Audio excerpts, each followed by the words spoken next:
Hi friends, welcome to my channel. ఈరోజు త్రివేణి సంగమంకి వచ్చాం అనమాట. గంగా యమున సరస్వతి అక్కడ వెనక చూస్తున్నారు కదా, ఎంతో బాగుంది. అసలు నా జీవితకాలంలో ఎంత జనాభాను ఒకేసారి ఇంత చూస్తాను అనుకోలేదు. ఎక్కడ పట్టిన జనాభా ఉన్నారు. అసలు త్రివేణి సంఘం మొత్తం జనాభా నిండిపోయింది అనమాట. ఇది ఎక్కడ చూసినా మీరు చూడొచ్చు. Hi friends, welcome to my channel. మీరు చూస్తున్నారు కదా ఎంతమంది జనాభా పుణ్యస్థానాలు చేస్తున్నారు ప్రయాగరాజ్ మహాకుంభవేళ. సో 144 సంవత్సరం ఒక్కసారి వచ్చే కుంభవేళకు చాలామంది కోట్లలో 60 కోట్ల మంది పైనే మనకు ఈ పుణ్యస్థానాలు ప్రయాగరాజ్లో చేశారు. దీని గిన్నిస్ వరల్డ్ రికార్డు కూడా ఎక్కింది. మేమైతే ఒక్కరోజు ముందు అయితే ప్రయాగరాజ్కి చేరుకున్నాం.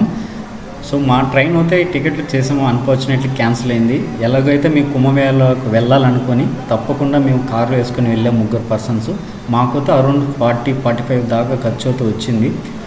సో ఇలాంటి ఇంట్రెస్టింగ్ అప్డేట్స్ కోసం నన్ను లైక్ చేయండి, సబ్స్క్రైబ్ చేయండి, వీడియోని స్కిప్ చేయకుండా పూర్తిగా చూడండి. ప్రయాగరాజ్, అయోధ్య, వారణాసి డీటెయిల్స్ మీ ముందు తెలియజేస్తాను. సో మేమైతే కార్లో అయితే బయలుదేరామండి Gudur to Prayagraj first. So 20 తారీఖు అయితే పుణ్యస్థానం వల్ల అక్కడి నుంచి వారణాసికి వెళ్ళాము. మళ్ళీ మరుసటి అయోధ్య నుంచి రిటర్న్ అయిపోయాం అనమాట. మాకైతే ఫస్ట్ టోల్గేట్లు ఇవి డీజిల్కి మాత్రమే ఖర్చు బాగా అయిందనమాట. టోల్గేట్కి 6,000 to 7,000 దాకా టోల్ ట్యాక్స్ ఖర్చు అయింది. తర్వాత మనకు డీజిల్ అయితే 20-25,000 దాకా అయితే డీజిల్ ఖర్చు, పెట్రోల్ ఖర్చు అయితే అవుతుంది. సో మనకైతే తక్కువ వచ్చి ఉత్తరప్రదేశ్లో అయితే డీజిల్ కొంచెం తక్కువగా ఉంటుంది బార్డర్లో. సో మధ్యప్రదేశ్ కానీ మహారాష్ట్ర కానీ 104 రూపాయలు అట, కంపేర్ టు ఆంధ్రప్రదేశ్ చూసుకుంటే అదర్ స్టేట్స్లో. మహారాష్ట్రలో అయితే 104 రూపాయలు. అదేవిధంగా మనకు ఉత్తరప్రదేశ్లో అయితే ఇంకా చాలా తక్కువగా ఉంది పెట్రోల్. సో ఎటకెళ్ళకు ఫైనల్గా అయితే మహాకుంభవేళకు అయితే మేము రీచ్ అయిపోయాం. సో చూస్తున్నారు చూడ ఎంతమంది జనాలు ఇక్కడికి వచ్చి పుణ్యస్థానాలు చేస్తున్నారు, వేల మంది. నేనైతే మొట్టమొదటిసారి ఇన్ని కోట్లో నేను చాలా సంతోషిస్తున్నాను. సో ఎట్నో గడ్డ సో మేము స్లోగానే వెళ్ళేసి రీచ్ అయిపోయినామన్నమాట. ఈ పుణ్యస్థానాలు ప్రయాగరాజ్ రావడం నాకైతే చాలా ఆనందంగా అనిపించింది. సో ఇలాంటి ఇంట్రెస్టింగ్ అప్డేట్స్ కోసం మీకు లైక్ చేద్దామని ఇష్టపడతానే ఉద్దేశంతో ఈ వీడియో కంటిన్యూగా నా వీలాగ్స్ వీడియోస్ చేస్తున్నాను అనమాట. ఖచ్చితంగా మీరు ఆస్వాదించండి. చూస్తున్నారు చూడ ఎంతమంది స్థానాలు ఆడుతున్నారు. ఇక్కడ నీ వాటర్ అనమాట త్రివేణి సంగమం. ఇక్కడ ఏంటంటే మధ్యలో కొంచెం బార్డర్ కూడా పెట్టారు. ఈ లోపల మాత్రం స్నానాలు చేయాలి. ఆ పక్క ఏంటంటే బోట్లు తిరుగుతున్నాయి, బోట్లో కూడా మనం విహారించవచ్చు అనమాట. సో వాళ్ళకైతే కొంచెం 1000 రూపాయలు 500 బోర్డు బట్టి అయితే టికెట్ తీసుకున్నారు. సో స్నానాలు చేసిన ముందరక్కడ ఇక్కడ శివలింగం పెట్టి సో గంగా త్రివేణి సంగమం ఉన్నాయి కదా, అక్కడ పోతే వాళ్ళ హారతి టెంకాయలు ఇచ్చి కర్పూరం వెలిగిస్తున్నారు చాలామంది. సో ఇక్కడికి వచ్చి చాలామంది మునిగేసి వాళ్ళ యొక్క ప్రార్థనలు చేసుకోవడం, మొక్కుబడులు చెల్లించుకోవడం, అదేవిధంగా వాళ్ళు సో పుణ్యస్థానం ఆడేసి వెళ్తున్నారనమాట ఒక్కొక్క విధంగా. సో మీరు చూస్తున్నారు కదా, ఇవైతే పడవలండి. ఆ పడవల్లో మనం అయితే ఇక్కడ త్రివేణి సంగమంలో మనం విహారించవచ్చు అనమాట. వాటర్ అయితే కొంచెం మోకాల్లాగా ఉందన్నమాట. 1 కోట్ల మంది రోజు కోట్ల మంది వేస్తే ఇక్కడ పుణ్యస్థానాలు అయితే చేశారు. మేమైతే ఒకరోజు ముందు 25 తారీఖు అయితే రీచ్ అయిపోయాం మేము. సో ఫిబ్రవరి అదే లాస్ట్ అన్నమాట. మరుసటి రోజు శివరాత్రి, ఆ రోజు మహాకుంభలో అయితే అయిపోయింది. సో మీరు చూడండి ఎంత మంది ఉన్నారో, ఎంతమంది పుణ్యస్థానాలు చేస్తున్నారో. ఇక్కడ మనకు వాటర్ కూడా కొంతమంది పట్టుకొని వెళ్తున్నారు అనమాట. ఒక పెద్ద ఆయన అయితే ఆ పక్కకి వెళ్ళి వాటర్ అయితే తీసుకెళ్తున్నాడు, పట్టుకున్నాడు. సో మేమైతే స్నానాలు ఆడిన తర్వాత హారతి ఇచ్చి గంగమ్మ తల్లి త్రివేణి సంగమంలో టెంకాయ కొట్టేసి కర్పూరం వెలిగించేసాం అనమాట. సో నేను అది ఏంటి జనాభా ఏమన్నారండి, చాలా అద్భుతంగా జర్నీ అయితే సాగింది. మేము కూడా కొన్ని కాయిన్స్ అయితే ఈ వాటర్ కోసం అయితే తీసుకెళ్ళాము అనమాట. సో నీళ్ళు అయితే పట్టుకొని వచ్చాము.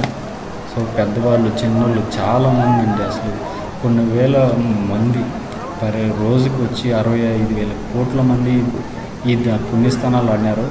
సో ప్రపంచంలోనే మొట్టమొదటిసారి ఇంత జనాభా గ్యాదర్ అవ్వడం మొట్టమొదటిసారి ఇదే. సో దీనికి గిన్నిస్ రికార్డు కూడా వచ్చింది. సో ఏర్పాట్లు అయితే చాలా బాగా చేశారు. సో ట్రాఫిక్ అయితే ఒక 3-4 కిలోమీటర్లు అయితే మేము నడచాలని వచ్చింది ఈ ఘాటికి రీచ్ అవ్వాలనుకుంటే. ఇది సిచ్యువేషన్. ఫైనల్గా అయితే మేము నడుచుకుంటూ 4 కిలోమీటర్లు అయితే ఈ ఘాటుకు అయితే చేరుకున్నాము చాలామంది. సో తప్పకుండా నా వీడియోస్ని చూడండి, లైక్ చేయండి, సబ్స్క్రైబ్ చేయండి. నన్ను కూడా కొంచెం ఎంకరేజ్ చేయండి. పదే ఎందుకు చెప్తానంటే కంప్లీట్గా నా వీడియో చూడండి. మీరు అలా చూడడం వల్ల నాకు కూడా కొంచెం ఎంకరేజ్ అవుతుంది. ఇలాంటి ఇంట్రెస్టింగ్ వీడియోస్ మీకు పెడుతుంటాను అనమాట. ఇదైతే సంగం ఘాట్ అన్నమాట. ఈ సంగం ఘాట్ అయితే మేమైతే అలో చేశారు. పార్కింగ్ మాత్రం మాకు చాలా దూరంలో ఇచ్చారు. చూస్తున్నారా ఇంతమంది జనాభా ఇలా స్థానం ఆడుతున్నారు అనమాట. ఇలా చాలా ఘాట్లు ఉన్నాయన్నమాట. త్రివేణి సంగం ఘాట్స్ అన్నమాట. Prayagraj entrance separate. ఆ రోజుకి జనాభా ప్రకారం మాకైతే ఈ రూట్ నాకు అలో చేశారు. ఫైనల్గా అయితే మేము ఈ రూట్కి అయితే సంగం ఘాట్కి అయితే రీచ్ అయ్యాను. సో చిన్నోళ్ళు పెద్దోళ్ళు చాలామంది అక్కడ స్నానం చేస్తున్నారు. ఇక్కడ ఎదురుగా చూస్తూ ఉంటే ఆ నదులు అలా పడవలు పోతూ జనాభా మునుగుతూ ఉంటే ఏముందో ఆ ఫీలింగ్ చాలా బాగుంది అసలు. సో మాకు ఇన్ని కోట్లలో మాకు కూడా అదృష్టం వచ్చిందనమాట. చాలా సంతోషంగా ఉంది. సో మహాకుంభమేళకి సో చాలామంది అయితే పోవాలనుకున్నారు కానీ చాలామందికి వీళ్ళు కాలేకపోవడం, ఎందుకంటే ట్రైన్స్ కానీ చాలామంది వెళ్ళారనమాట. సో చాలామంది అక్కడి నుంచి వాటర్ తీసుకొచ్చి వాళ్ళు కూడా పక్కింటి వాళ్ళు ఎదురింటి వాళ్ళకి ఇవ్వడం, పాపం వాళ్ళు కూడా కొంచెం సో ప్రయాగ్రాజ్కి వెళ్ళి ప్రయాగ్రాజ్ వాటర్ చల్లుకుని మేము కూడా వెళ్ళాము ఫీలింగ్ కూడా చాలామంది కలుగుతుంది. సో చూస్తున్నారా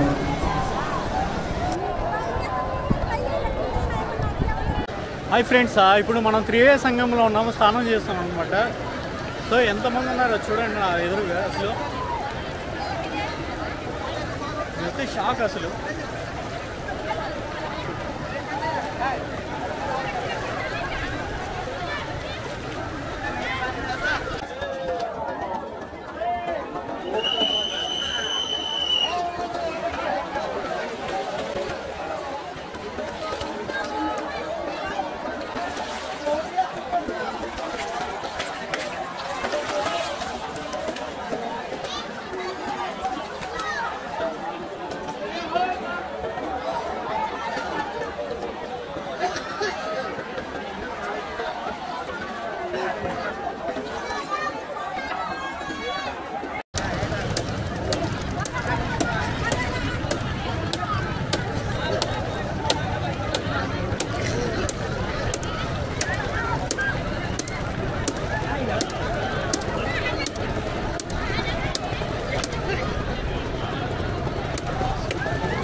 ఏం కదా